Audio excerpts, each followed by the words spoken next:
and its attendant installations. So broadcasters are able to write on that, especially for community radio stations that may not be able to afford to pay rentals, from commercial tower owners. So these are helping out. And then part of the fund is also used for installation of rural FM transmitters in rural areas, so that the national broadcaster it needs to have a national coverage. In addition to that, we do have a television levy that at the moment, in terms of its utilization, it's restricted to the national broadcaster. Its administration is done by the regulator. We're the ones that collect on behalf of the national broadcaster and then send the money to the national broadcaster. However, there is a law that actually guides that the minister can determine how that particular money can be used. So at a particular time, the minister may say, no, we're not going to send everything to the national broadcaster. Instead, we also be able to share with other broadcasters. In addition to that, in a digital migration policy, there is a provision for a content development fund. It hasn't yet been actualized, but plans are underway to actualize it. This would definitely be of use to those that are independent content producers, as well as those that that are running TV and radio stations, because they can have access to this particular fund. So these are sort of safeguards that have been put in place right now to try as much as possible to allow as many people as possible to have access to information, either through the national broadcaster or through the private content service providers. And so far, I think we're seeing results, benefits, because now, the majority of people, I think the national broadcaster is able to reach more than probably 80% of national coverage, so which wasn't the case not so many years ago. So we are proud that these interventions, but more needs to be done. The interventions are working, but more needs to be done. There's debate regarding the expansion of the TV levy to transform it from TV levy to broadcast levy, so that, for example, those that own vehicles, as they are doing their registration and all that, because cars come with radio, so they have to also pay. And that will certainly increase the revenue base for the broadcasting levy. Then its usage or its utilization might be extended to the other needy areas. So those are some of the discussions that are taking place. But the Universal Access Fund is really doing wonders, especially in the telecommunication arena. No, thank you very much. Yesterday, I had the opportunity to speak to one of the directors that are regulating that fund here in the vicinity where we are. And she was telling me their fund has been running now for the past 10 years, and they've been able to really cement the aspect of coverage through those fees, which is a very good thing. The Namibian case is that the legal framework is in place, but it's still not being implemented as yet, yeah. Now in closing, because the topic, you would want to speak forever, but the point is we are at a conference. In closing, Joel, 30 seconds. Okay. Thank you. My remarks upon the topic is that, yes, for sure, the awareness have been created, and now a big numbers of audience or people at least knows what content they should view or they should consume. That's my remarks. Thank you so very much. Thank you very much. Advocate. Asante.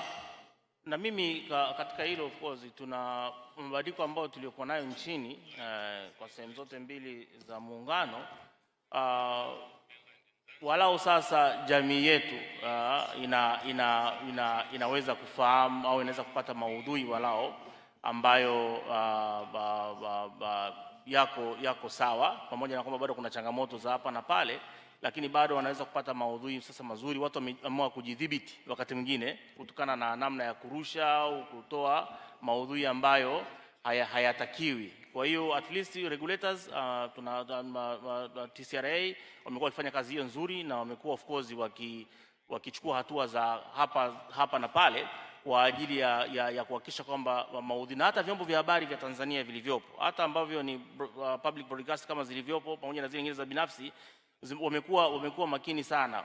TCRA imekuwa ikichukua hatua za hapa na pale kuhusiana na content inayotolewa. Kwa hiyo wale ambao hawafanyi vizuri wamekuwa wakidhibitiwa. Kwa hiyo at least sasa tunapokea maudhui ambayo yanasaidia, ingawa kuna changamoto zinazotokea kwenye kipindi mbalimbali kama kipindi za chaguzi na nini. Kwa kingine kuna sehemu kuna violation inatokea, lakini at least kuna udhibiti mzuri wa contents katika nchini kwetu. Asante.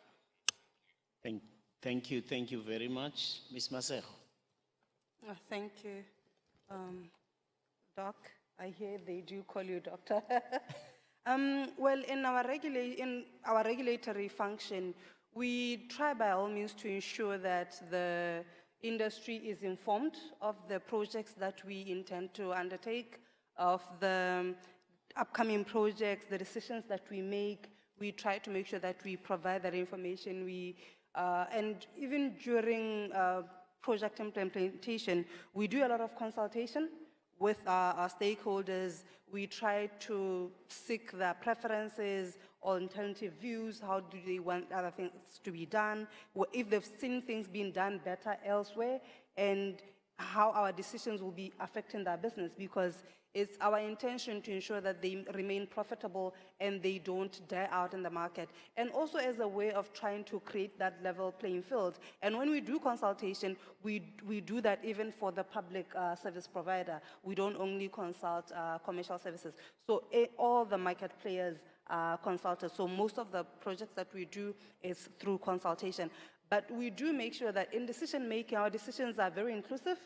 Although we make it very clear that we don't regulate in partnership with our licensees, we still make sure that we are inclusive in decision making. Thank you very much. Mr. Nkando. Thank you very much, Mr. Moderator. I think for us as a regulator in Zambia, first of all, we try as much as possible to promote local investment, meaning that when it comes to the broadcasting sector, we do allow of course, to encourage citizens to participate, but at the same time, because the topic was touching on the aspect of global inclusivity, we do also have an aspect, in the law that allows for foreign, ownership to come into the country, and we've seen the benefits of having a mix of local and international, broadcasters operating in the country. A good number of them that are in the country, they're not just broadcasting, but are also helping. They're helping to improve the standards, of local broadcasters. And I think maybe I may take this opportunity to, thank institutions like the BBC. I can see, Wesley and Mary. They're not just broadcasting into our airspace, but they're also helping to promote to improve the capacity of our broadcasters. They are bringing in technology, they're bringing in skills. So for us, I think we see this mix, to be quite something that is good. Of course, we do have a limit in terms of how much foreign ownership, is allowed in our country, because generally, speaking, broadcasting is regarded as a preserve of the local citizens. But we also want to realize that, we belong to the global society, and we also